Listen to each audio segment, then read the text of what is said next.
Setahu saya orang baca la ilaha illallah masuk Islam. Nggak ada ceritanya orang baca la ilaha illallah malah masuk neraka. Ini aliran sesat. Kenapa? Karena dia menyesatkan sesuatu yang nggak sesat. Bagaimana mungkin orang rame-rame dia baca la ilaha illallah dikatakan sesat? Inna raf'a sauti bidzikri kana ala ahdi Rasul sallallahu alaihi wasallam.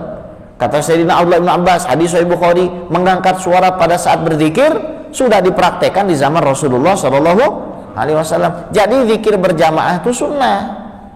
Yang membid'ahkan sunnah berarti kebid'ahan itu kembali kepada orang itu. Ya.